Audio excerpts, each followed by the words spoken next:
All right.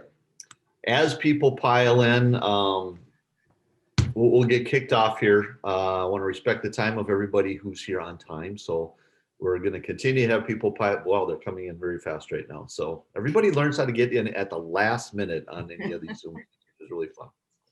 So welcome everybody. My name is Gary Braun. Kitty, I'll let you introduce yourself in a second.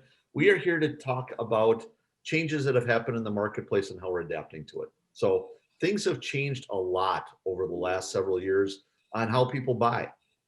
But what we find working with a lot of these different companies is that our selling process hasn't necessarily changed. And what we're going to talk about today is really how to adapt and our three changes that you can make to really affect sales effectiveness. So again, my name is Gary Braun. I'm with a company called Pivotal Advisors.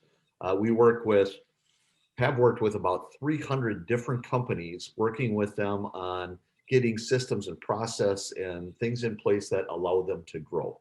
We work with small companies, big companies, some that sell direct, some through channels, all different types of things. But we've seen a lot of things going on. And today I'm going to be talking about things from the sales perspective. So Kitty, why don't you introduce yourself? Yeah, thank you. My name is Kitty Hart. I'm the VP of Client Engagement at Dynamico, and Dynamico is actually a technology company. So we work with business owners, with corporate leadership, company leaders who are looking at defining and designing what they need from a technology standpoint to help them scale their growth. And we happen to really specialize in the engine of sales and marketing. So that'll be a big component of what we talk about today. We're based here in Minnesota, but our clients come from all over the country, and I've been around for about 10 years. So I'm excited to have this conversation and excited to do our first event with Gary and the team over at Pivotal. So this has been fun preparing for today. Excellent. So again, I'll be talking from the sales perspective. Kitty's going to be talking more from the marketing perspective. Kitty, while you bring the presentation up, we'd love it for this to be as interactive as possible. So a couple of things that we ask as we do these. As we're going along, if we hit on something that is kind of a light bulb moment for you, it's an aha, just do that in chat. We'd love to make this interactive and kind of get some response. It's harder in these Zoom things, but just type aha in chat or something, or that's a good point, or something along those lines, so we can make it as interactive as possible. I'd love to keep your cameras on. We'd love to see your face and know if we're hitting the mark or not. And again, if you have questions as we're going through, sitting on the other side, I always hate it when you have to wait till the very end to ask a question, and then I'm trying to remember what the heck we talked about on slide 5. So as we're going along, if you got a question, throw it in chat and we'll be monitoring that and trying to make sure we're answering your questions as we go through. So again, 3 changes you can make now to increase sales effectiveness. If we go to the next one here, we want to start you right away with a poll. So interested, just to get a temperature of the room, which strategies that you're using in sales and marketing process today to generate new opportunities. So go ahead and put your answer in there. You can put all that apply in here.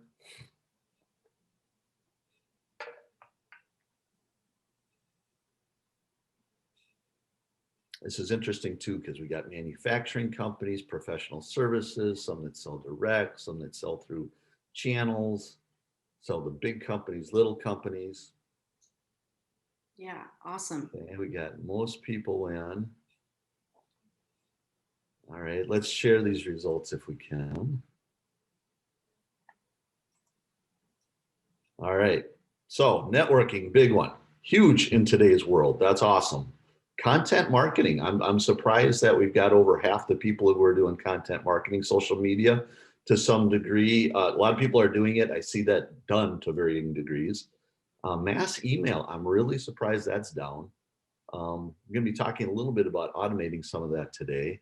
One-off emailing, that's done by just about every salesperson. Cold calling seems to be down quite a bit, which is appropriate given today's topic. So that's good. Thank you for doing that. That'll help us stop sharing those results. That'll help us as we go through today. So thank you for doing that. All right. So again, 3 areas that we want to address. And we're going to start by talking about the issues that we see as we go through all of these. The first one, as I mentioned, our buying process has changed, but with a lot of companies we go into, we're doing the same thing we've always done. We've got to adapt. So number 2, our nurturing process is broken, or I'm even going to say absent. Salespeople are not good in the area of you're not ready to buy now, so I'm going to keep in touch with you. No, we're not good at that. We're going to talk about that more.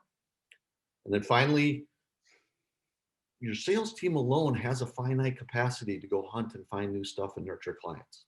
So we're going to dig into each one of these. So let's start with the buying process. It's changed. Things are different today. That's not, people buy differently. So here's the old funnel that we used to look at. Marketing would do a whole bunch of things to scare things up. Sales would grab it and run with it. And then we get customers out of that. That's the model since, there's been models. Digging into that a little further, again, looking at traditionally, the buying process was, and this is from the buyer's perspective, they identified some problem on their side. That could have come from something's broken, I need to get better, I need to increase profit margin, I need a new revenue stream, I saw something cool at a show or an article or whatnot, but somehow in their mind, they've identified a problem or an opportunity. The next thing they do is they would go research vendors. And a lot of times in the old days, they would talk to us and say, what do you got going on here? How do you solve this problem?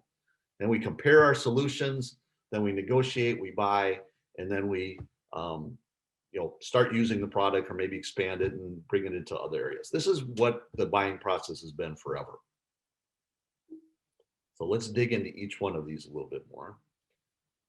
The role sales and marketing has played has been different. So in the old days, marketing was responsible for a lot of that. They would put into pay-per-click, they'd do mass emails, social media may have been in there, shows and conferences. We would buy lists and load them into our systems and give them to salespeople. They played the biggest role. Sales was still out cold calling, and because people actually answer our calls and return our emails and whatnot, and we did a lot of that, and we attended the shows. But this was more slanted towards marketing. Then when they're researching vendors, again, marketing was big. We need to be seen. We're doing whatever we can to get out there. We're trying to drive them to our website. We're doing SEO, again, pay-per-click. We're doing our mass emails. We're doing all this. Marketing was at the forefront. Sales was still doing our cold calling and whatnot, but now we're taking incoming inquiries. And this is largely still on marketing. When the customer goes to compare solutions, now it's like a complete shift. Marketing is almost out saying, I did my job, I generated the lead. Sales, it's up to you now. So they might provide us with brochures or collaterals or tools or whatnot, but now it's all in sales. We're going to qualify them. We're going to do discovery. We're going to demonstrate and show why our solution is awesome.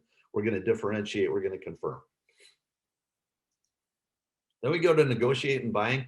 Marketing is pretty much done. Unless in some companies they've set up the pricing guidelines or whatnot, they're pretty much out of it. This is a sales gig now. We're negotiating. We're trying to show our ROI. We're trying to get commitments. And then lastly, if they start using the product, we've sold our product or service in there. Now it's really account management and keep them happy and referral. Marketing really hasn't played a role. This has been the traditional way that we've done this forever. And I'm sure most people can relate to this in some fashion or another. So now I've got a question for you. We're going to do our second poll. When you made your last big business purchase, where did you go to research your options? And let's throw the poll up there if we can. And again, this is just not all the way through the process, but when you went to say, you know what, I need something, where am I going to go find it? Where did we go research?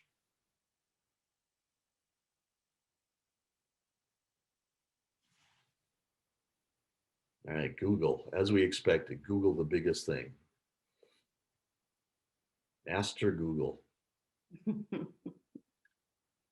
I asked my kid once when they're doing homework, well, where do you go get the answers? I go to Professor Google. Sometimes I wonder, what the heck, what did we do before? I had an Encyclopedia Britannica, but that probably dates myself. Well, that's right. That's true. All right, so Google is the big answer. That's right. Everybody goes out to Google to try to find information. Sometimes we go to vendor website. kind of fun. We've got some others, not sure what that is, but other than that, the smallest one was call a salesperson, which makes me as the salesperson feel warm and fuzzy. Thank you for that. Yeah. But we don't typically call salespeople anymore. But think about that for a second. We can stop sharing the results, but think about that for a second. Whoever plugged in something for other, I'm curious to know what those are. If you could drop those into chat. These polls are so valuable to us, and I'm sure to anybody here. It's just good to get a pulse on these questions because they're so central to how we design, how we go forward in the sales process. Excellent.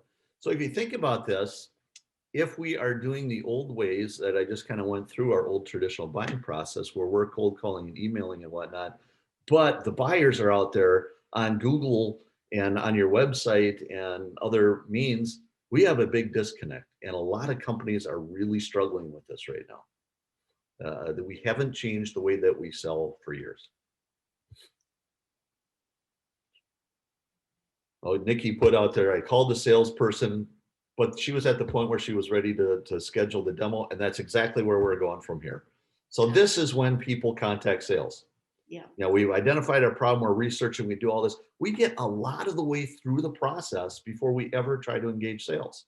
And I purposely have that arrow even most of the way down, compare solutions, because like you put in your poll, we're at their website, we've downloaded stuff, we've watched videos, maybe we read a white paper, maybe we've gone to peer group.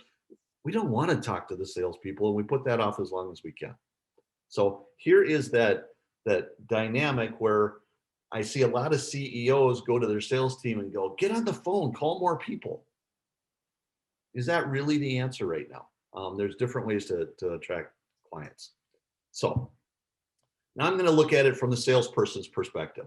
This is their traditional funnel. There's all kinds of things that are done to get people in the funnel. You know, we go to their sites. That was fun before COVID hit. We go to their websites, and a lot of salespeople, when we went there, that's how we spotted opportunities. We'd walk through their operations or their plants or their offices and go, why do you do that? What do you use that machine for? And how do you produce this? And we would observe things. Well, that's gone because we're not there. They'd visit you. They'd do site tours of your place. We would do trade shows and conferences. We do SEO and pay-per-click and content, a lot of things to try to get people in the top of the funnel. Then we would qualify them. We would do our discovery. We would present them solution. We'd negotiate. We'd close. Now, let's just take a generic example here. Say when we did all that stuff on the top, we've identified 1,000 potential customers we could go through. For some companies, that's a week. For some companies, that's a year. For some companies, that's longer. But let's just take a generic number and say we identified 1,000 leads. Not all of them are good. So when we qualify them, we're down to 800 or so. Now, some are going to fall out as we go through. So we go to discovery and maybe that drops down. BANT, if you've never heard that, that's we've determined there's budget, there's authority, there's a need, there's timing. We've identified all that stuff. Maybe we've dropped some out from that 800 because of those types of things. Then when we go down to the next solution, maybe not everybody's ready. So, but we get a large amount of those and we present our solution to 400. Then when we get to negotiating, maybe we've lost some to competition, but most of the time, if we're presenting, we're going to give them a proposal, we're going to negotiate, and we get most of them. And then at the end of the day, we're going to close some percentage. In this case, let's say 200, and we come to an agreement. So out of those 1,000, we got 800, and then we got to 200. Pretty typical funnel. Your close rate might be higher or lower or whatnot, but this is just a generic example. This is typically what we go through. Now, that's the old days. The new days, if we go to the next, hit the button here, all of these have kind of gone away. People don't go to trade shows and conferences, well, especially with COVID, but they have become less and less popular over time.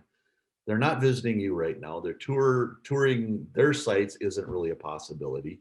Mass emails, cold calls are not being returned. So all of these things, the ways that we can connect with them have really gone down. Now, if I play those same numbers out to the right, our 1,000 now gets reduced because if we're using the old method, we're not able to reach as many people. And if we just kind of click down the path here and I used roughly the same percentages converting from stage to stage, you can see that we get to the bottom and we've got less sales if we keep everything the same. But guess what, salespeople? I hate to tell you this, but your goal went up. This happens every year. So this is the problem that we're trying to face right now. Yeah. Old methods don't work. Just banging on the phone doesn't work. If you're running the sales group or you're the CEO telling your person to up your cold calls and up your prospecting might not be it. There's other ways to do this. I'm not saying stop that. There's still a lot of validity to doing all of those types of things, but let's adapt to what the new situation is. Yeah, and that's really key here. I always want people to know that we're not saying that that salespeople don't still need to be very proactive in their outreach and even a certain amount of cold calling. That certainly has its place. But as Gary just illustrated, the very real landscape of the world that we live in right now has changed, and it's a landscape that makes it really difficult for the traditional sales-driven organizations to get the same results that they used to. It's real, it's painful, it's frustrating. And what Gary has just shared is that because buyer behavior has changed, our past methods are less effective. So for me, Kitty, yep. Kitty, if I could just jump on that too, there was a question in chat. How many of these will still be X's after the COVID on my funnel that I showed? I think a lot. Some of them will come back. Mm-hmm. But I think COVID has really accelerated a lot of the things. People are really accustomed to doing Zoom like now. And even before COVID hit, our ability to get people to answer a phone call or return an email was way down from what it used to be. And I think COVID has really accelerated people's use of technology. So I think trade shows and conferences will come back to a degree, but even those were on the decline. So I think the whole thing was accelerated through COVID, but I don't think that, when everybody gets vaccinated and everything's back to normal, I don't think it's going to be back to the levels it was before. At least that's my opinion. Yeah, it'll just be different. It'll just be different. So, the behavior needs to, we need to constantly have our pulse on that and be adapting accordingly. So on that, if this topic, and again, I sit here with my sales hat on as well. I'm responsible for sales inside my organization. But with all of what Gary just laid out, a few common phrases come to my mind. One is adapt and overcome. And when I put this together, I put this in red and I put an exclamation at the end of it because this is a principle that I have heard countless times in the face of adversity, but often the result of hearing adapt and overcome is this overwhelming feeling that we just have to work harder. Okay, and that's not healthy. I mean, that doesn't make us feel good. Here's another one. Who moved my cheese? What's going on? Something has changed. Something's not in the same place that it used to be. Many of you will remember this book. This book was written in 1998 and it's still being used today. I think this book has sold more than 25, 26 million copies. It's translated in 30 some different languages, and it remains one of the best selling business books. Why? Because cheese keeps moving. Because cheese is moving all over the place and it's always going to keep moving. So in order to adapt and overcome, we don't need to work harder, we need to work smarter, and we can do that by changing the way that we sell. And this is a really important statement because, as Gary pointed out earlier, many companies have not changed as their buyers have changed. So that is key. Really quick, again, on this book, I love the simplicities of the principles within this book. Change happens. Anticipate it, monitor it, adapt, change, enjoy the change, and oh yeah, be ready to quickly change again because you're going to have to again and again. Change is natural evolution of any company. And it should be looked upon as invigorating. Who wants to continue to do the same thing year after year? So this is funny. I have this book, and this is the original book that I received in 1999. I was working for a company, I was in a sales role, and something big changed in our industry. And every one of us on the sales team walked into our offices one morning and we had this on our desk. It's no different today. The principles in the book will always apply because we are in a constant state of change. So with all of that said, the first change that we're talking about today to address this change in buyer behavior is committing to always be helping. This is a major shift in how we can better align with today's buyer behavior, as Gary just shared. There's a lot of chatter on the topic of customer centric, of buyer first. The customer is always right. Well, that's all true. And committing to that belief rather than just saying the words is the first step toward redesigning your sales approach. And I think that, that's really what we need to do. Let's not get overwhelmed by the word change. We're going to redesign our sales approach. And so to do that, I believe it's about always be helping. We can do away with the harsh, always be closing approach to business development. And in doing so, this doesn't mean that we're getting soft. This doesn't mean that we're going to be passive. It just means that we're truly letting the buyer's needs lead the way. And that's key. Gary shared this continuum a few minutes ago, showing the point in time when buyers typically today are engaging with sales. If we're truly putting our customers' wants and needs first, we should be A-okay with this. And we'll talk more about that detail in change number 2, about how and why we are okay with this. But first and foremost, it's imperative that we commit to redesigning our process to give the prospect some freedom, give them some room. And in doing so, we're not losing control. We're actually going to create such an amazing customer experience that creates engagement, not an uncomfortable friction that in today's world tends to push people away. So said another way, Kitty, as we're going through and the problems being identified, we're giving them things to help them understand their problem. When they start researching vendors, we're making sure that they have all the things that they need from us so they can research us. When they're comparing, we're giving them all the things, but we're adapting to how they buy is another way to say what you were just going through. Right. And that's true engagement. So I've used that word now a couple of times. Engagement is a word that I really, really like within the sales process. Engagement is at the heart of this sales process redesign.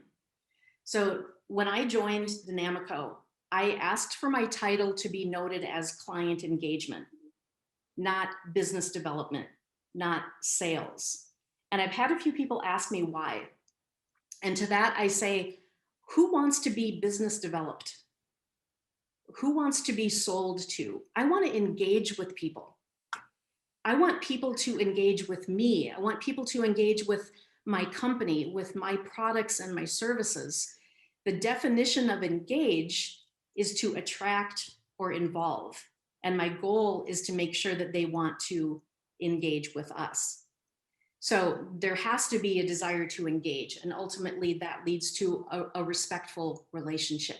And I think that sounds a heck of a lot better than business development or sales. Business development and sales, that's internal. And so if we're truly putting our customers and needs and wants first, client engagement is what they're looking for. Engagement is what they're looking for. So engagement is personal, and today people want a personal connection. So on this topic, I'll go even a step further and say, in addition to always be helping, we want to always be delighting people along their journey to our products and to our services. So this session today focuses on 3 changes that you can make right now. This first change is to commit to truly helping your prospects along the way until they're ready for a salesperson. That's the first step in redesigning the sales process. Now, feeling confident through those early stages while the prospect is identifying their needs, doing their research, comparing their options. It all depends on whether or not you've designed your sales process to include nurturing, which is what we'll talk about next. So Gary, I'll throw it back to you. Sure. And we had a question in chat too. It says, what are some of the best practices to help our sales team members become better helpers in the C-suite, solving more problems? That's precisely what we're going to go through with a lot of this. And you know what? It's not just sales. This is sales and marketing working together on this. So we'll dive more into that as we go through. So let's talk about nurturing. It's broken or it's non-existent. So let's go back to this example we talked about before. We had leads that turn into good prospects that buy. And if we go back to the numbers that we were talking about before, we had 1,000 leads in that funnel we looked at, and then we got to 800 good prospects. And then if you remember, we had like 200 people buy. Again, really generic example, but for this sake, that's what we did. So if I'm CEO, if I'm sales leader, I'm asking, what happened to the other 600? Because we got those 200, but what, the other 600, maybe there was something not aligned. Maybe the timing wasn't right. Maybe they didn't have the budget, priorities changed, whatever else. There's 600 good prospects still out there. So what should happen is we should take those 600 and they go into our system, and our salespeople should call them back, depending on what your sales cycle is, every 30 days, 60 days, 90 days, whatever. We're staying in touch.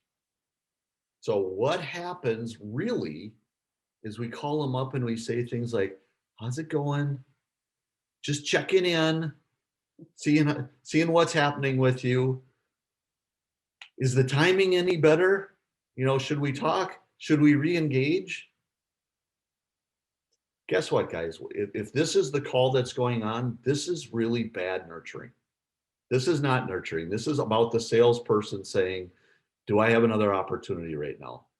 And if you think about the buyer's journey and what we just got done saying, and all along they're figuring things out and they're researching and they're doing everything else, this conversation has zero value to them. We have done nothing to help them or delight them or do anything else. We're self-serving and we're checking in. And guess what? They forget about you really fast. If the need isn't there right now, it's really fast. Jordan writes in there, that's what I call a howdy doody call. I love that. And that's how and that's about the same value, watching howdy doody in yourself.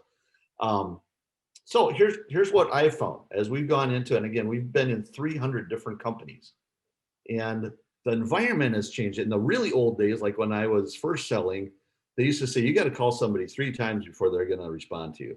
And then over time, that went up to 7. The latest research I saw is you have to contact somebody 13 times before you're going to get an engagement. Sales isn't doing that. We give up really fast on the sales end. So what happens is, about a call 3 or 4 or 5, if you're really good, we get disingenuous with it, and we don't prioritize that anymore. We got a lot of other stuff going on. We start hunting new ones. And as we just said, we're not providing any value between the contacts, and our attempts don't turn into connects, and we just move on. And we don't learn anything new about the customer, and the customer's not engaging with us, so there's zero value. And I've got a little report off to the side. If you want to check this in your own company, go into your CRM if you have one, and run a report on all the missed callbacks you have. You're going to be astonished. You're going to have, I'm going to predict you're going to have 1 or 2 people who are all over their callbacks. And the rest of the team, you're going to have a lot of missed callbacks. Gary. Fact of the matter, and again, this is based on going through hundreds of companies, salespeople just aren't good at this. Some are better than others, but most salespeople are just not good at it. And if they're doing it, they're providing that zero value that I showed you before. And I think it's also because they're feeling very pressured to find the next deal. So absolutely. Yeah. Probably it's some impatience, and it's just like, okay, well, that's not going to happen. I got to move on to the next. So Gary, on this topic, it looks like you've got some callbacks there to make. Yeah, thank you for pointing that out. I'll tell you that they're only 1 day overdue though. Okay, good. So really what we want to do is again, I'm looking at traditional sales and marketing. Marketing was all responsible for the stuff in green. We did branding and collaterals and research and advertising. Sometimes we bought lists and everything. Their goal, generate leads. Sales was, we're going to network, we're going to cold call, we're going to qualify, we're going to go through our sales funnel stuff. And our goal was generate opportunities and get sales. And by the way, if you go into almost every sales and marketing organization, marketing is going to say things like, well, I generate a lot of leads and sales doesn't do anything with them. And you go to sales and they'll say, yeah, but they were all really crappy leads. I mean, there's this natural friction here. And the things that we are supposed to have in common is we should be aligned on how are we positioning our product with our end users? What does our messaging look like? Are we consistent? I find that a miss in a lot of companies. Who is our ideal client to get away from these crappy lead type of conversations? Are we focusing on the right clients? Should be aligned on who is the right industry, the right size company, what their needs are and whatnot. We need to be aligned on that. And even who are we targeting with that organization? If we're trying to get at the VP of Ops and we're getting inquiries from the customer service manager, that's a miss. We got to make sure we're targeting the right titles and roles within those. This has been the same forever, and there's always been that friction.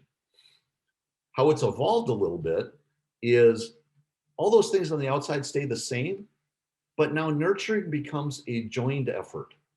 This is not sales or marketing type of thing. It is both of you. And we're going to get into what good nurturing looks like in a minute, but sales and marketing both play a role here. Second one is we have to have relevant content. We need to drop the right stuff on them at the right time, where they're at in their journey. And we've done best when we worked with companies and we come up with not a sales goal and a marketing goal, but we have a common goal in the middle, and it's qualified opportunities. So we come through, and I don't care if you generated 1,000 leads, if 3 were good. I want to get together and say, you know what, our goal between sales and marketing is we're going to generate enough where we're going to have, making up a number here, 20 qualified opportunities per month, per quarter, whatever happens to be for you. But if we have a unified goal like this, that helps us a ton. And unified is the key word there. And you're absolutely right. There's typically some friction between these two departments. So the change number 2 that we want to talk about, to truly nurture, it's imperative that we break down the silos that typically exist between these two teams. I mentioned earlier that we can be A-okay with letting our buyers navigate a portion of the buyer's journey on their own before they raise their hand and they say, I'm ready to talk to sales. The key to that is having an effective nurturing strategy in place. The whole end game here is for your sales team to be successful in closing new deals. That's likely why most of the people have tuned in today. But marketing has a major role to play within the sales process. And the responsibility of bringing in new business doesn't all just fall on the sales team. And I think that there are a lot of company leaders out there that think that's sales responsibilities. Well, let's not make life any more difficult than it has to be. Marketing can play a role. You can grease the skids, so to speak, by leveraging marketing efforts. Now, and we mentioned this earlier, absolutely, salespeople still need to generate their own leads. But again, with typical cold efforts being less effective as they used to be, sales and marketing alignment, along with the nurturing strategy, will help you generate more qualified leads for your sales team to then engage with, there's that word again, and close. Similar to not just talking about the need to put your buyer first and actually doing it, people have been trying to align sales and marketing for decades. There's a lot of conversation on this topic. So here are a few things that can help you truly break down the silos. It's really important to create your buyer persona or personas together. This should be a collaborative effort. Your marketing team absolutely has a definition of your target customers. They've conducted research. They've engaged with prospects through your social channels, through your email campaigns, etc. But more than likely, your marketing team hasn't spoken directly with your prospects. They might not fully understand their pain points, their challenges.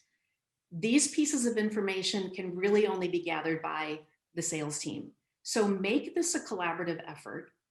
Have one team take the first pass at it, and then finalize it together and own it together. Going forward, then you'll know that you're both working from the same playbook.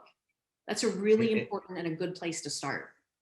And Kitty, I want to take this one step farther, because a lot of people have heard personas, and in some people's mind, this is this weird thing that marketing does off to the side and whatnot. But let's get a little bit more specific here. I want to talk about the ideal customer. Which are the right sizes of companies we go after? What are the right verticals that we're going after? What are the right specific needs that these people might have? The more you can define the type of company that you're even going after, the better. And I've gone into a lot of them, and I'll ask the salespeople, well, who do you target? Manufacturing. Okay, like all of manufacturing, every manufacturing? Well, yeah, anybody could use our product. Like, okay, so how about like 3M? Oh no, they're way too big. I'm like, okay, so there's a top limit there. How about mom and pop's manufacturer? Oh no, they're way too small. I'm like, okay, the better we get, defined on what the right company is, now we're getting closer, because we want to target the companies that are going to give us the best chance to win. And likewise, now we get into persona. Who are the right people within there? Not every person. Is it the VP of ops? Is it the VP of marketing? Is it the CEO? Is it the owner? And what do those people care about? That's really what we're talking about when we get into personas. And sales and marketing need to be in lockstep. And I've gone into a lot of companies where I've talked to the sales VP and the marketing VP, and they have a completely different understanding. Well, guess what? Our marketing is going to miss the mark, and now it's useless. Well, I shouldn't say useless, but it's greatly diminished from what it could be. Kitty makes a great point. You do this together. You get together and say, here's where we're seeing the biggest success. Here's the biggest issues we see in the field. Here's how we should be marketing and positioning this particular product, but this is done together. Mm-hmm. Great place to start. And then knowing those personas and having that definition in place from a company target standpoint and the title, the person, it's important to identify the content gaps that you might have along the buyer's journey. So think about all of the number of sales and marketing assets that you've created over time, and you've created them for a specific reason, and you use them at various times. So on a regular basis, take inventory of what's being used. And the important question here on this topic is to identify what's missing. You've got case studies, you've got ebooks, specific landing pages. Through the process, it's a great opportunity for the sales team to provide input on what they need to address the patterns that they're uncovering. What are the trends that are emerging in the conversations that they're having with prospects? And again, it's all focused on making certain that marketing is creating the content that's needed to nurture prospects through the buyer's journey. On this topic, it's absolutely fine to leverage other people's content. If you identify the content as something that would be relevant to your audiences, share it. There's a plethora of great content out there. They're relevant to you, they're relevant to your audiences, and they're respectable organizations, or it's great to share other people's content as well. So the creating content doesn't have to feel like such a massive burden. We do that all the time, even at Pivotal Advisors. When we're putting content out there, Veronica, who's on the call, does a great job of something that we align with from Harvard Business Review or something. Yeah. If we are providing that to our potential prospects and people we're nurturing, we're providing value. We're helping them on their journey. Yeah. Yeah. Track and log interactions. When we talk about tracking and logging, this means that we want to be tracking and logging interactions that happen, whether it's marketing or sales touch points. And this is one of the most critical components to implement.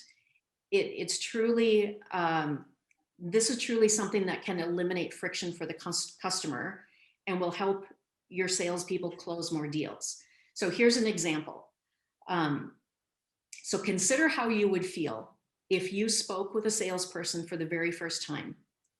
And in that engagement, in that conversation, he or she already knew where you worked, already knew your role, already knew what type of service you were interested in, already knew what type of content you had consumed from their website, or from their from your marketing efforts. You would likely be more impressed with that interaction than if you spoke to a salesperson who had never heard of you before and you had to start the process all over again. I want to turn that on its head, Kitty. I want to put it in the salesperson's perspective and say, what if the first time you're going to talk to somebody, you can go in and you go, huh, we talked to them 3 times in the past. They came to 3 of our events. They downloaded this white paper and they've been on our website 23 times. How does that change your conversation? Tremendously. And you knew which content they looked at or what they've been.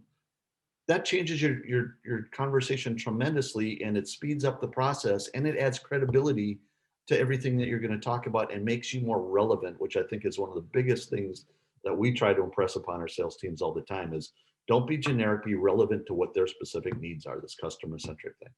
Right. And I mean, that's one of the ways that you delight people. When, you know, this delighting concept, this is a real thing. This is a real component of marketing. And it's what you just described there and what we're talking about here offers the salesperson an opportunity to surprise this prospect. You know, this just popped into my mind. It's just like for me, when I go to a restaurant and the wait staff comes and takes my order, and it might be, you know, 2 of us or 4 of us or 6 of us, and they don't write anything down. There's certain wait staff people who have that talent and that ability. And I watch that and I'm amazed.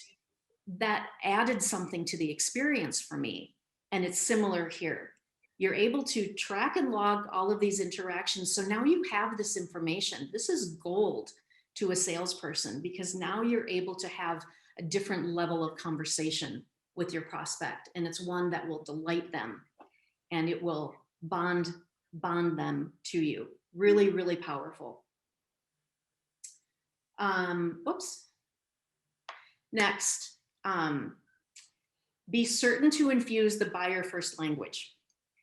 Buyer first, customer centric, whatever you want to call it. Again, it's all about putting their needs and wants first. Now, we talk about this here within sales and marketing alignment because marketers and salespeople can tend to use different language because they rely on different analytics to measure their success. For instance, if you're a marketer, you're typically measuring your success based on traffic, based on how many people visited the website, the blog, number of likes, how many people subscribed, what's our click-through rate. On the flip side, a salesperson's ultimate measure of success is revenue. What did they sell? But there's one goal that both teams share, and that is to be buyer first. This is why developing that persona together was so important. To align both teams, it's critical that your salespeople and your marketers consider first and foremost that person on the receiving end. When a marketer sends an email, they have to consider, do they even want it? When they receive that email, how will it be helpful to them? And when a salesperson picks up the phone, she needs to remember that the conversation isn't about making a sale. And that's probably uncomfortable for sales leaders or business owners or business leaders to hear me say that. But it's not about making the sale, it's about solving the problem for the prospect. And yes, that's going to end up being a sale, but it's a completely different situation. It's a completely different interaction.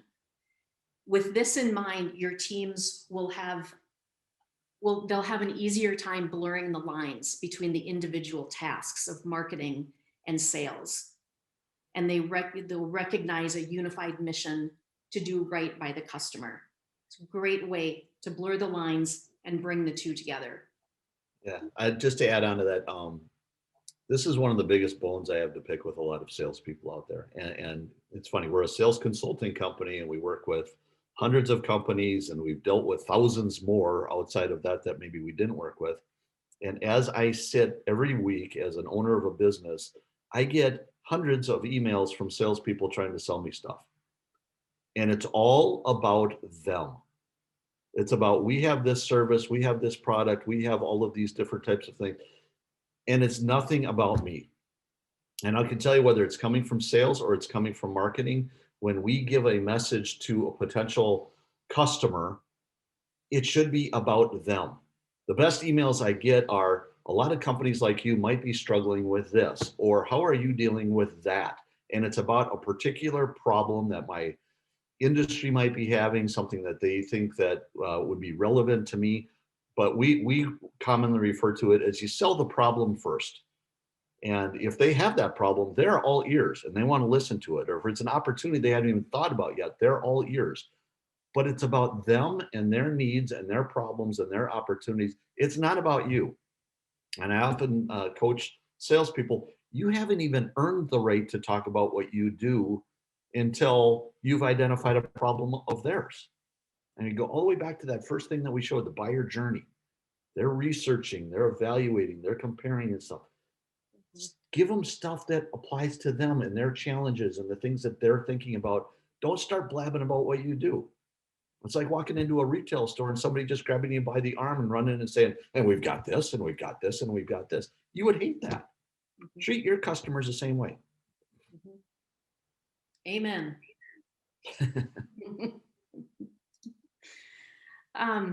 So I want to go a little bit deeper on the topic of nurturing. I want to get a little bit more specific on what nurturing actually looks like, or what components are part of nurturing. And I mean, there's so many different things you can do. So we're just going to kind of scratch the surface here. But keep in mind that of all of the leads that come your way, a small percentage are ready to buy right then.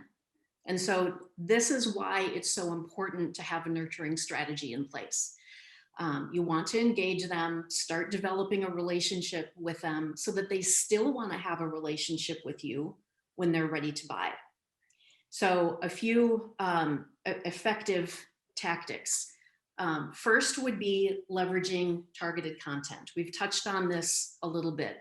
This is one of the ways that your buyer personas come into play, as we've already noted. Creating a variety of targeted content based on those different personas allows you to create a feeling of personal connection.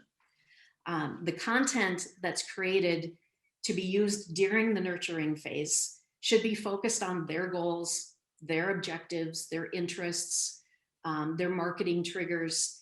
And in change number 3, we'll talk more about how you can manage all of that.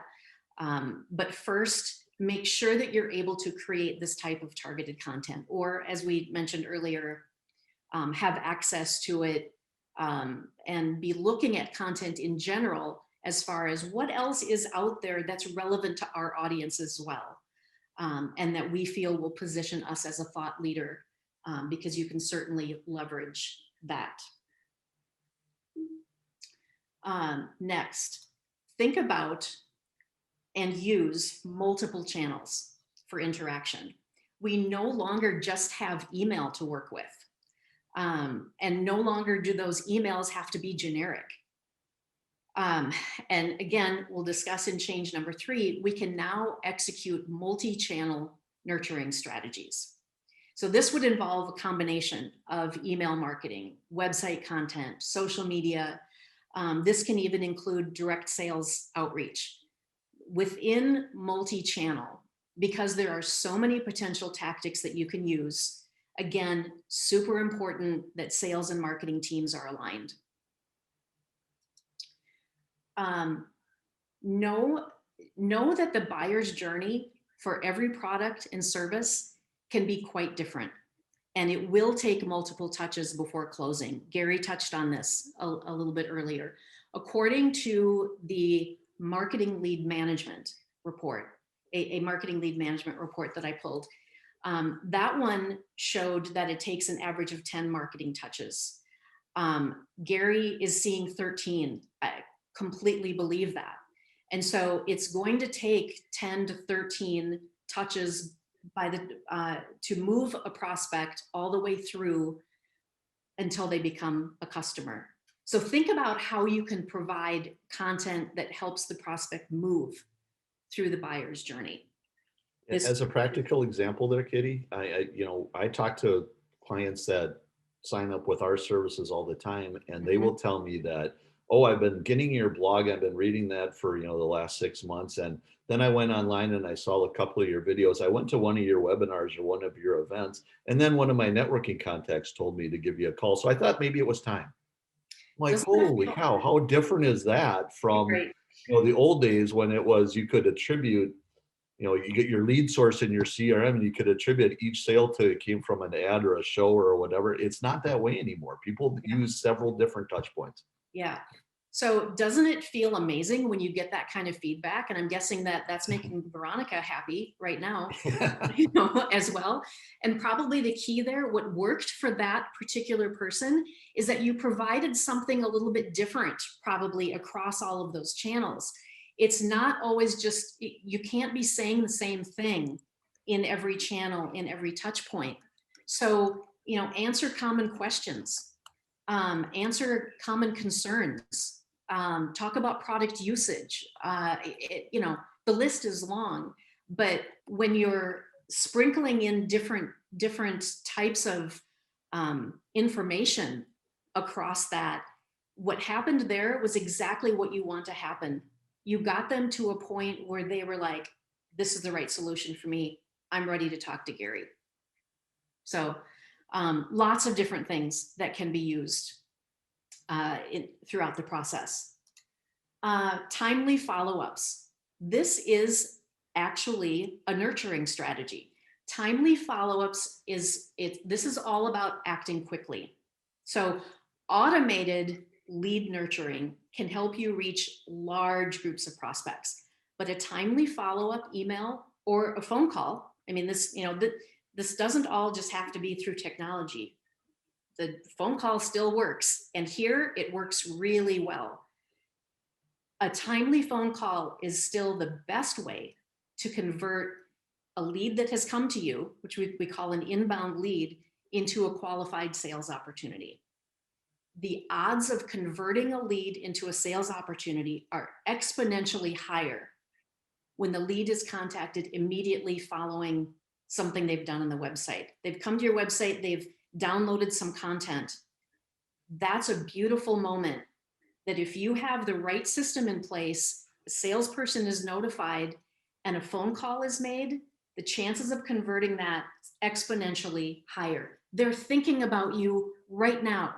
You are on their mind. They're doing something around searching for what you do.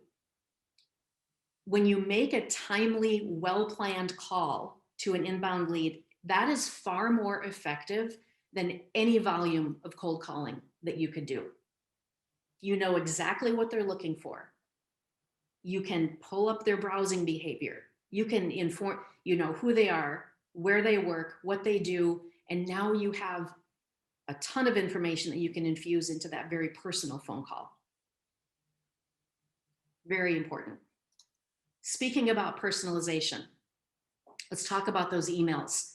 There's a perception around emails that it's very impersonal. It doesn't have to be that way.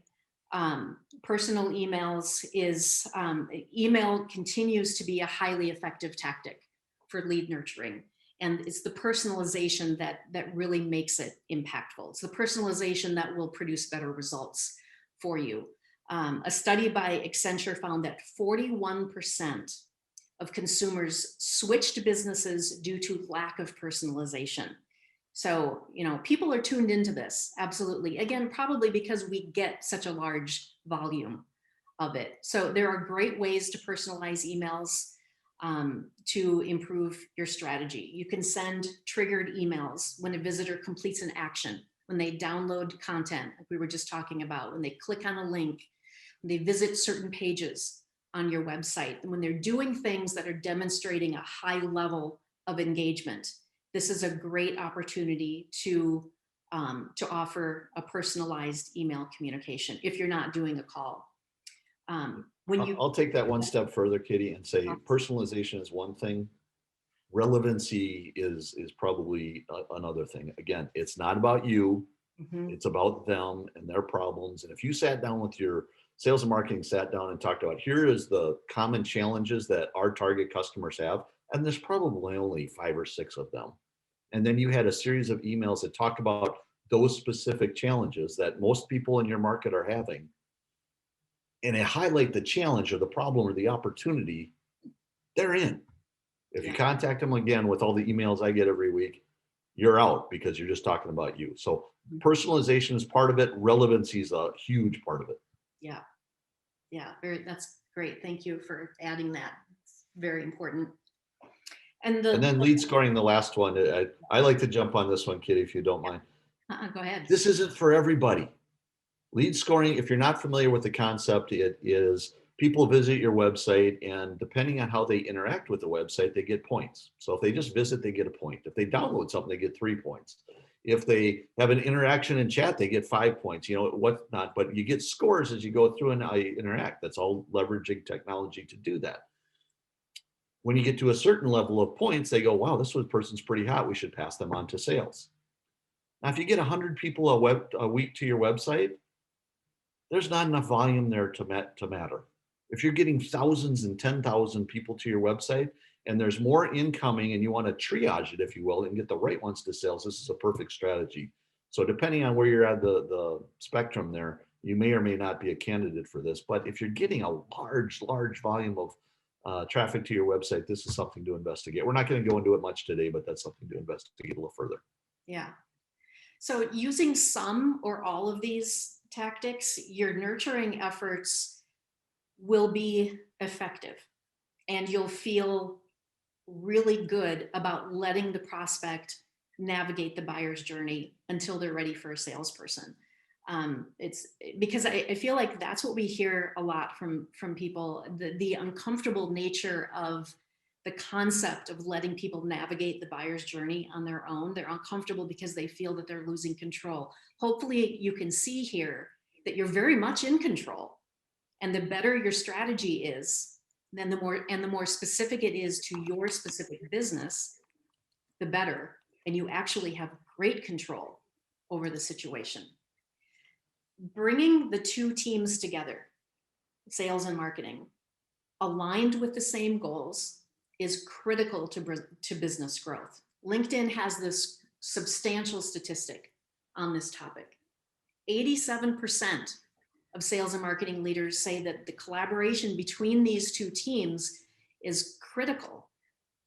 So, I mean, we're now not just seeing people talk about it, but we're seeing people actually break those silos down and bring the two teams together. Okay, now, dealing with the fact that the traditional sales tactics are less effective than they used to be, and yet there's more and more pressure on sales. Let's talk about the finite capacity that exists on the sales team and how you can alleviate those stressors to be more effective and to be more, alleviate the stressors and be more effective. And Gary, I'm going to turn it back to you for this. All right, excellent. So again, your sales team can only reach so many people. Let's go forward here. Just think about a typical sales guy, and this is going to be, I use 10 calls a day. For your company, it might be 40. If you're all in the field and you're doing a lot of door-to-door stuff, it might be 3. But the idea here is you have some number of calls per day that you're supposed to do. And in this example, say, I'm supposed to do 10 a day times 5 days. I'm supposed to make 50 calls a week. Seems pretty straightforward, right? Especially on a Monday. Yeah, right. At the beginning of the week, it feels very doable. Right. So let's go forward and say, you know what, we don't get in touch with everybody. So now we got 20 follow-up calls for the people we didn't get in touch with, or the ones that said, this is really cool. Let's set up something for next week. So now we've got 70 calls a week because some portion of those we have to do follow-up on. Well, then you also have follow-up on the follow-ups, and pretty soon this starts getting really big. And this is where we get into that missed call report that I showed you before.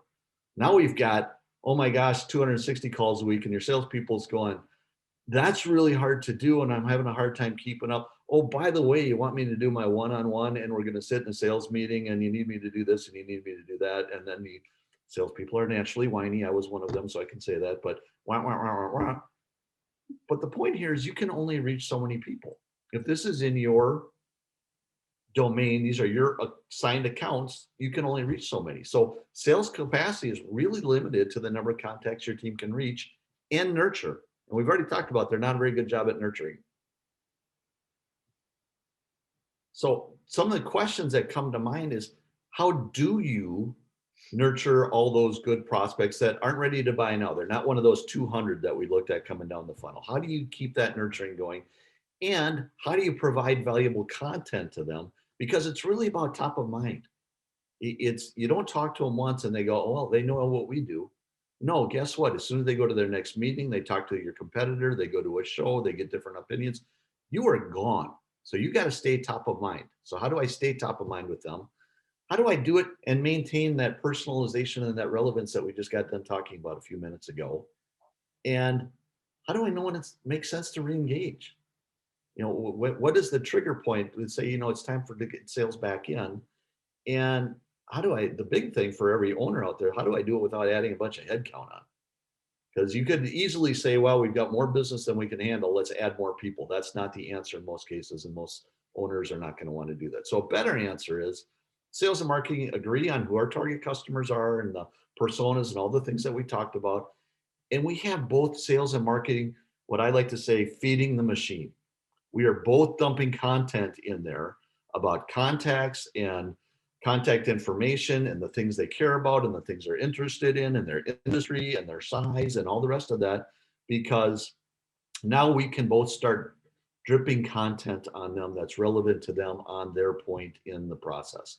So marketing's working on SEO and PPC or pay-per-click and email and social media. Sales is finding these people, talking to them, gathering that information, dumping it into the machine so we can start getting content to them when they need it and nurturing them along the way.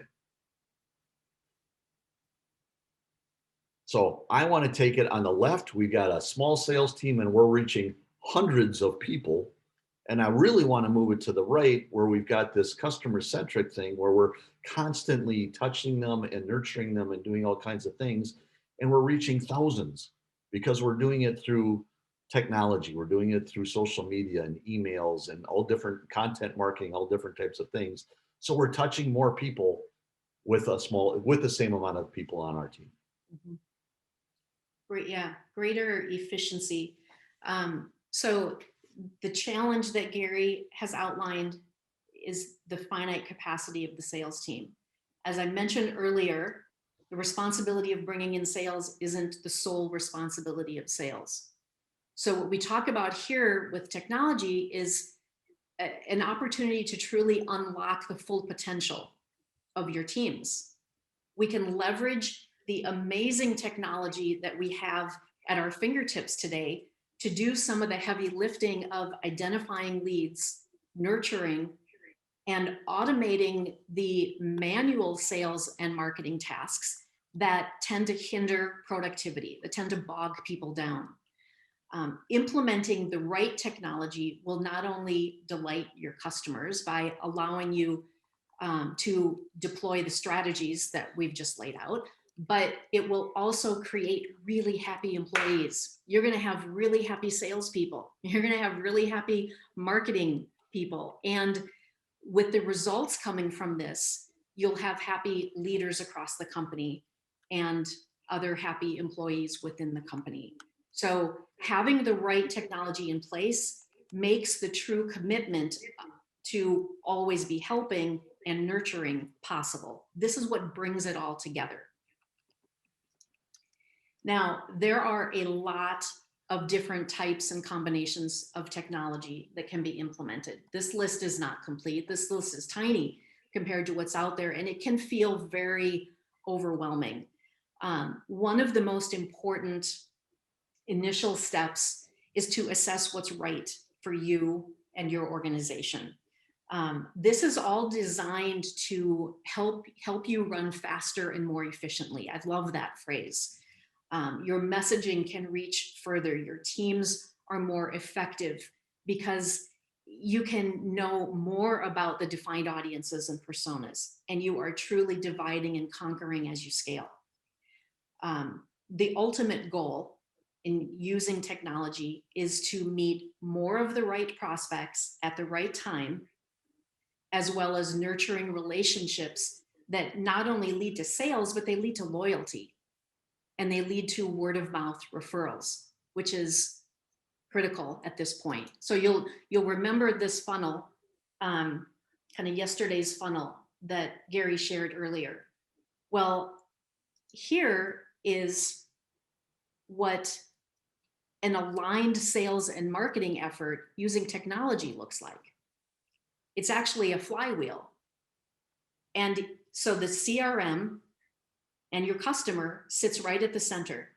And you surround that with your marketing effort, your sales effort, maybe your service effort. And it's this process of moving, of attract, engage, and delight that moves prospects to customers, to promoters. And here's the momentum behind your flywheel right there. When you get people talking about what a great experience they had with you, it's not so hard anymore. A lot of the conversation around this model, what we oftentimes hear people say is that it's really, marketing, sales, customers, and it's really hard to get people back up into the top of the funnel. Well, when you get people delighted through your customer experience, you've got people talking about you and sharing their experiences. And that becomes the momentum behind your flywheel, the momentum behind your growth. As Gary and I talked about this change number 3, leveraging technology, we wanted to really, because this can be an overwhelming topic, we wanted to really drill down to, okay, what are kind of the burning questions around this? And we landed on, well, people are probably wondering, where do I start? And how do I know what I need? So we want to touch on this a little bit. Successful projects and initiatives begin with setting goals. We know that. And so it's best to gather a team of stakeholders for this conversation. Gather a team of stakeholders to have a conversation around your business objectives and challenges and goals. And when we talk about goals, we're not just talking about sales goals. We're talking about the highest level company goals. What has been established as the overarching goals for the company this year, next year? And from there, we can drill down to what needs to happen from a sales and marketing perspective and what you want the technology to contribute from a business requirement perspective. I'll add on to that, Kitty. Okay. There is, when I look at this, I go, what is the strategy for the company to grow? And there are a bunch of ways to grow. I could say, I want to get more out of my current customer base. We've talked to a lot of clients that say, I've got all these customers, but I'm getting this much business out of them. So the growth strategy is, how do we cultivate and get more out of them? That's a valid strategy. Another one is, let's stay in our same market and everything, but we need new logos. That's a different strategy. There might be one where I'm going to target a new geography, or I'm going to go after a new vertical. That's another strategy. It might be I'm launching a new product or a service and we want to emphasize that. That's another strategy. It starts there with, what are we trying to get done? Then who cares about that? Who are we targeting? And back to our personas and everything. And what is their journey going to look like? And what types of things are they looking for? Because that's how we're going to design it out. But if we just start with, let's automate stuff and let's buy this system and whatnot, we got the cart ahead of the horse. Right. Yep. Very, very good point.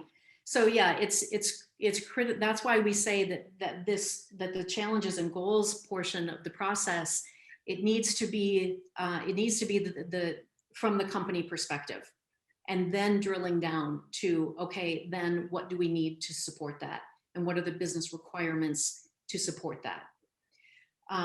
From there, then identify the current state sales and marketing process. you need to give some thought to, well, how long is your sales cycle? And is it transactional, or is it longer term, requiring more relationship building? What seems to work well within the process? And where does the friction lie? All of these items are really necessary to reference as you identify processes that need to align, and where you have opportunities for tools and automation. This is kind of a fun part of the process. You're able to really map out the key areas within your sales and marketing efforts, and the challenges that require tools to manage them, because this is all about making the system better, making it easier, making it more efficient. Typically, the challenges that people dig into here fall into communication, into collaboration, how are specific assets or touch points created.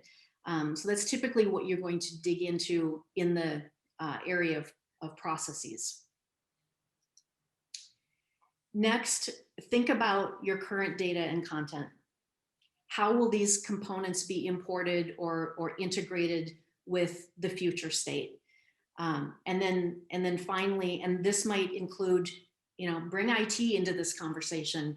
Identify existing technologies that you use. Are you using MailChimp? Are you using some other things? And the new system that's required now to support the newly defined needs. This is very simplified, but I wanted to share this with you because, as I said, it can feel overwhelming, but there's a very orderly way to move through this and to come out the other side with some intel on really what you need for your organization, because it's not a one-size-fits-all situation, and it should be very specific to you. Can you go back just one Yeah. step here? Because this is a really important point. And I know our company does this a lot, and your company does this a lot too. But sometimes we get companies go, I need to get the CRM in, I need to get the content management system, and I need to do this. And we haven't done steps 1 and 2 yet. Yeah. And now we get a system in there that nobody knows how we're supposed to use it, what we're supposed to do. We don't have any content there. And people think, oh, it's a bad system. And we don't use it. And we get, no, we've got this perception that this technology is stupid and it won't work. Yeah. There's an order to do these things. And you can't hardly automate your sales process unless you have a sales process. Mm-hmm. Do we know who do we target? How do we target? How do we get in? What are the best questions to ask? What are the problems they have? How do we differentiate? If we don't have that, it's really hard to automate it. Mm-hmm. So, there's a very logical order here. So don't jump into technology until we know what our strategy is, what our process is, and what we can possibly be doing with content. And both my company and Kitty's company help with different aspects of that. But yeah, there's a logical order to how we do this. Yeah, and what you just described there that's a knee-jerk reaction. It's like, yes. Oh my God, we need to get this in place. So we go and we pick one and we stand it up. And then, because we didn't customize it, because we didn't do all of the things that you just stepped through, it's not adopted and people don't use it. And then all of sales and marketing technology gets a black eye because of it. So very good point. So these are just kind of very base and typical needs. Again, really simplified down. From a CRM and a sales perspective, you want to explore how to best manage your contacts. Efficient ways, these tools allow us efficient ways to schedule meetings and generate quotes and track activity.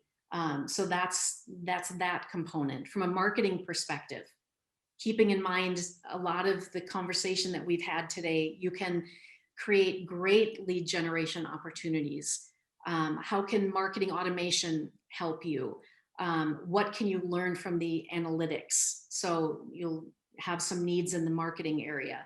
And then thinking about your website and really ensuring that your website is a revenue generator.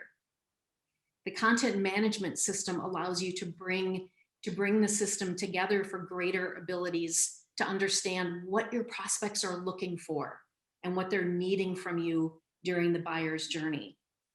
Again, these are just kind of typical and base needs. And the beauty of the flexibility of most systems today is that you have the ability to make the systems unique to your needs. And that's really critical in making whatever system you choose work for you. So we know that, I'm curious to know if we're going to step through a few myths here. And I'm curious to see if any of these have popped up in the chat. But these end up being some common questions that are thrown our way. And I know that, Gary, you've received some of these as well. So we just want to get these out on the table, because I know that both Gary and I feel pretty strongly about these myths with regard to sales and marketing technology. So here's the first one. I've had people say this to me: well, sales and marketing technology is only for big businesses. I can understand the perception, but this is absolutely false. And so small to large businesses, sales and marketing technology has huge value. So even if you are a small business, the investment is worth automating processes that are currently manual and time consuming. Because when you do that, you are now allowing yourself to focus on higher importance activities. On this topic, as I have conversations with people around what seems expensive, etc., it's all about finding what's right for you, and it's absolutely possible to start small. Build out a few workflows, build out some functionality in there on a small scale, and then build as your business grows. There are a lot of platforms out there that have free trials. There are a lot of platforms out there that have free tools that allow companies to get started and grow with it. So this is one that we have a lot of conversation around, and I wanted to make sure that we clearly stated that there is a solution for small, medium, and large. I've got a client, Kitty, that's probably about $10 million in the hospitality industry, and they have a very sophisticated CRM system. They've got Tableau reporting that sits on top. They've got a great content management system. They've got an email system that's all tied in. They're $10 million, and if they had all of that stuff go away, they would be dead in the water. I mean, it can be expensive in some respects, but if you look at the opportunity cost, which we'll look at in a minute, this applies to anybody. And even solutions like HubSpot, you can get CRM for free and start your journey there. Yeah, absolutely. And I think HubSpot is one of the best solutions for that. I think they've put a lot of thought and consideration into how they can be very affordable for smaller companies, even startups, because a lot of their mission is to help companies grow. And so when companies are in those early stage and funds are tight, there are still great ways for them to leverage things like this and make it fit the budget.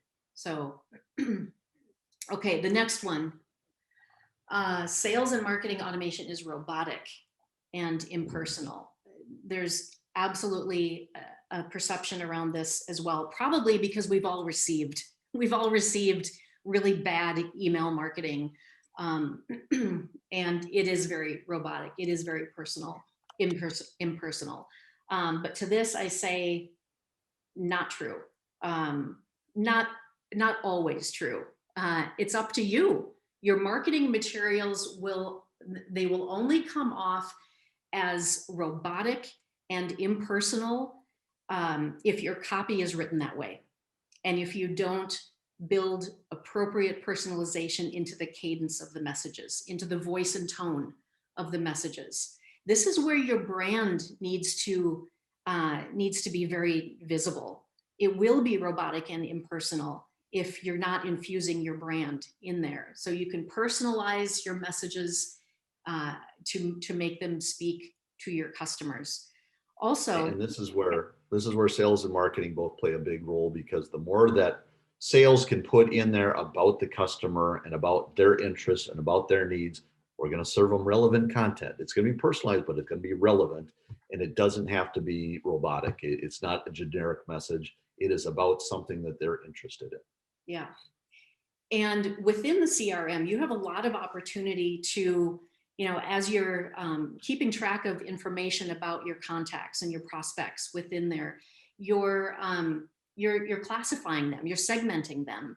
So you can do very narrow workflows to people that make sure that you are speaking specifically about what's relevant to them and what they care about. You can do all of that within this technology and have it be very focused and personal. So there are a lot of great ways to do this. And again, it's all about how you set it up and how you create strategy around its use.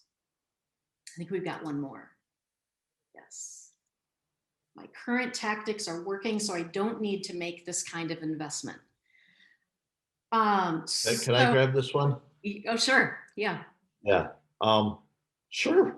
If it's working, man, it's working. That's great. If you're hitting all your goals and you're doing all the things you need to do, you're right. You don't need to do this. At some point, you're going to tap out. At some point, you're going to hit that capacity of your sales team, and you don't want to keep adding heads. At some point, your competition's going to be doing all of these things, and you're not, and you're going to be falling behind. So if it's working, great. Keep doing that. That's not the way the market's going right now. The rest of your competition is eventually going to start doing these things, and you don't want to fall behind. Yeah. I saw a statistic recently that said that the sales and marketing software industry is growing by 30% annually. And those who aren't currently using it plan to use it within the next 12 months. So I agree with the point that you just made there, Gary. It becomes a competitive advantage tool. If you're not using it, your competitors likely are. And so I think we're aligning on this when we say we certainly see it as a necessary investment and a necessary evolution in any business in order to stay competitive. Get a jump start on your competitors. Yeah. Okay. Is it expensive? Yeah, the perception of it is expensive. I get this one a lot. So I like to look at it from an opportunity cost. So yes, it is expensive. You could spend $250,000 or you could spend very, very little on this, but I like to look at the opportunity cost. And say that we identify we're not actively or effectively working 200 opportunities. Again, your number may be way different, and this might be over a year or over a month or over a quarter, but generically, say we're missing that and our close rate's 30%. That means that we are missing out. Sorry. There you go. And our deal size is $10,000 a pop. Again, your number's way different, but that means we're missing out possibly on $600,000 of revenue. Just do the math. And that's a lot of that we're missing out on because we're not nurturing, we're not staying on top of them, we're not giving them relevant content, we're not timely with our response, as Kitty talked about earlier. That's a lot of missed revenue. I say do your own formula. Figure out how many people aren't you reaching and do your math and say, can I really afford to not do this? And the answer might be, yeah, we're good. But do this ROI and consider how much revenue you could be bringing in if you do it right. Right.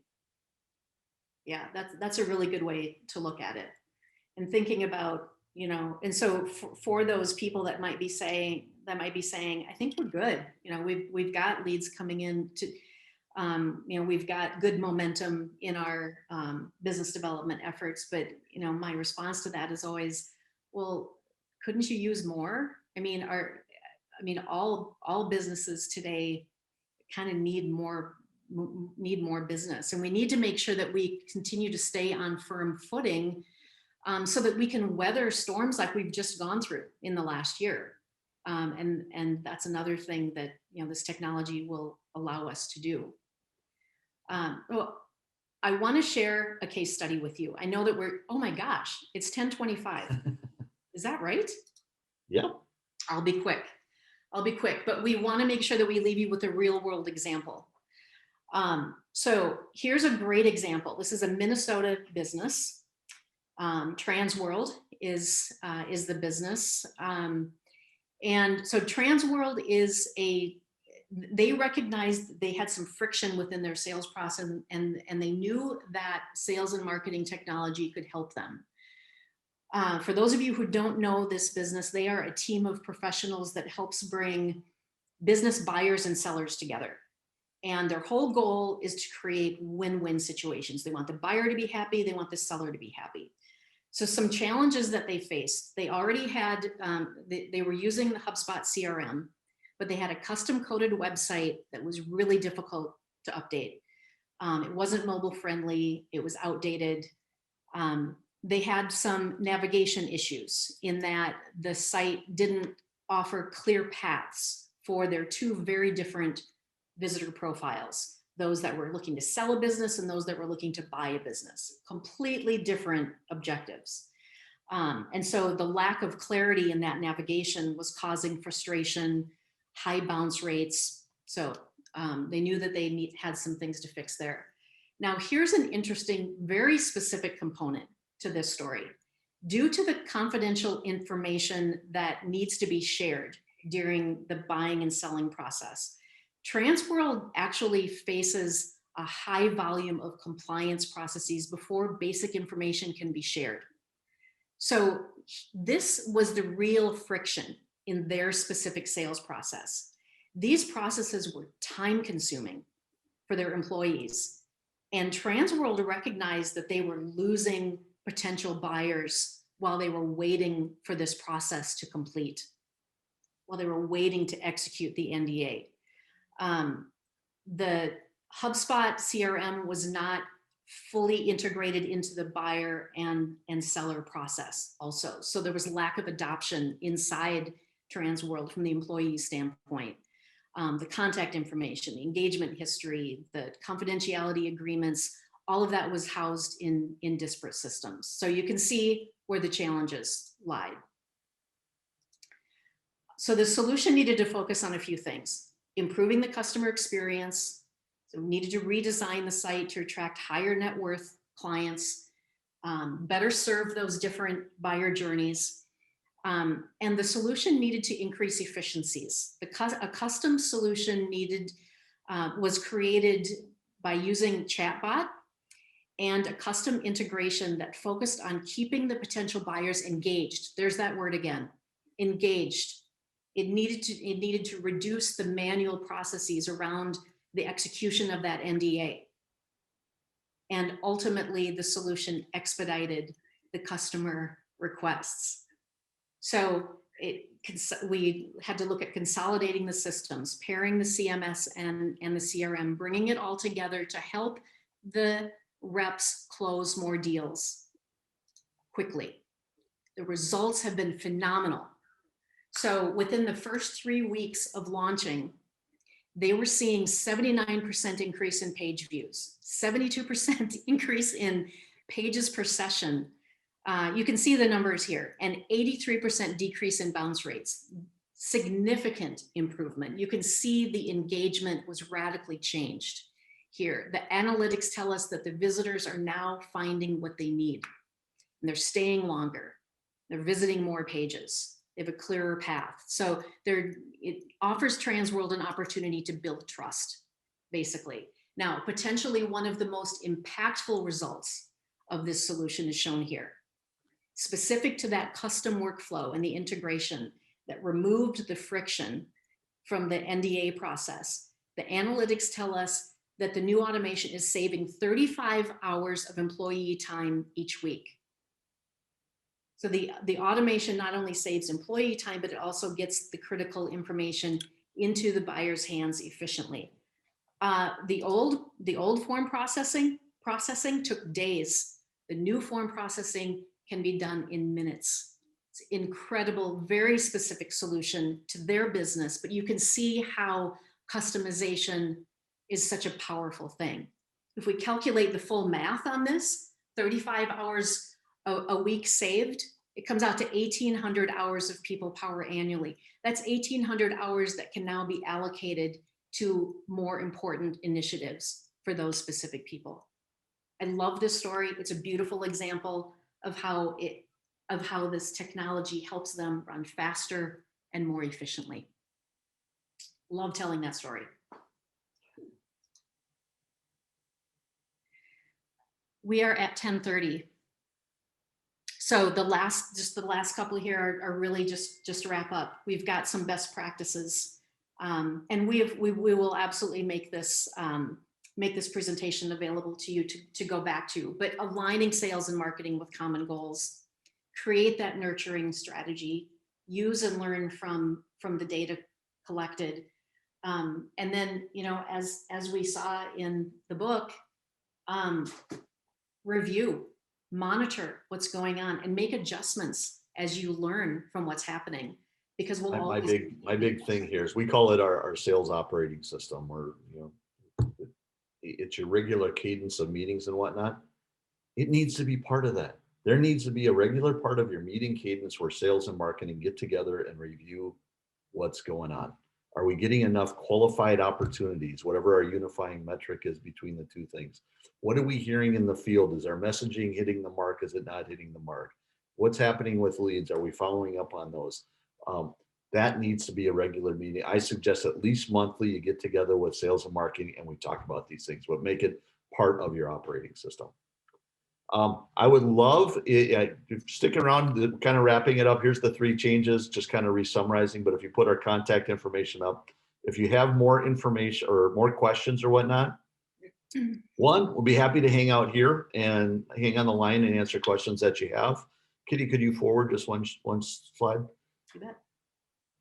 Or reach out to us individually, and we'd be happy to chat with you and give you our perspective, answer any types of questions. But we'll hang here.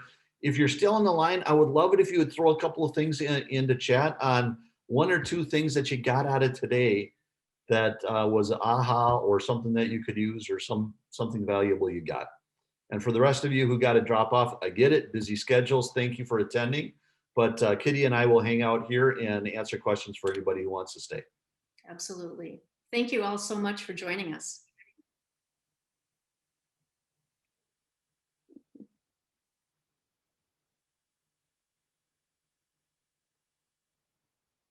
The aspect around technology choice is huge for me. Okay, that's great.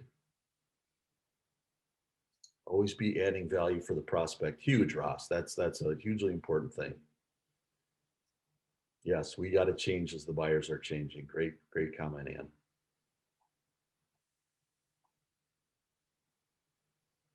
And if you are hanging out and you have a question, just go ahead and unmute yourself and ask away as the chats are coming in.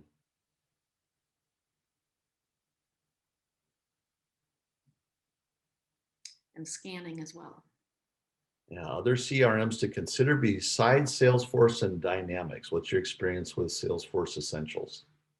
You want to take that one, Kitty?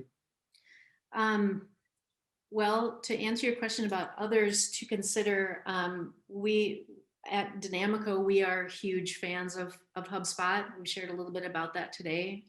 We are a diamond tier HubSpot agency partner, so we know that tool inside and out. I myself have used a number of them over the years. Was on Salesforce at a previous company, and we actually went through the process of leaving Salesforce and going all in on HubSpot. So it is one that I really encourage people to take a look at. They've done a lot of work from the user experience, as you would expect, because you know what, if you're a salesperson and you're not loving the tool that you have to work in every day, you're not going to use it. And so the ones that have done a lot of work around thinking about and designing for the salesperson also, they have the best adoption, absolutely. And that was one of the reasons why HubSpot created the tools and the platform that they did. They've evolved from an app to a full platform that exists today.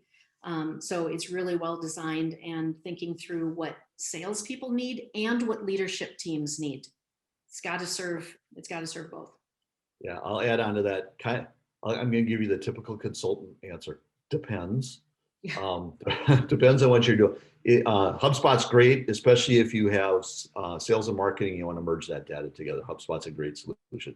Salesforce, I've been kind of a snob of Salesforce, and I've used that for years and years. Probably, you know, the Cadillac in the industry, a lot of features. You got the whole marketplace and everything else. Dynamics is another big giant in the industry. We've got Pipedrive has become a lot more popular over the years. Nutshell has a great mobile app, so if your people are in the field, that's a good one. There's a lesser known one called Insightly. It's kind of everything Salesforce does without a sexy interface on the front end. It has a lot of those types of things, but it really depends on what you want to do. If you want your sales and marketing content together so you can see who's visited, who's downloaded, who's done everything else, HubSpot's a great solution. Yeah, and HubSpot is one of the solutions that offers free tools. Got a lot of great free tools for companies that are just starting out with it. CRM's free. I mean, Yeah. you go on HubSpot right now and start getting stuff set. Get your process set up first before you start automating. Yeah.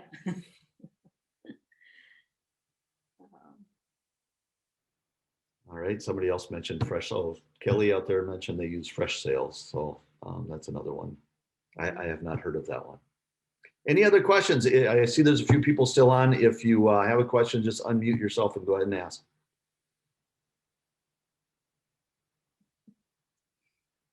Hi, Brendan. Nice to see you. All right.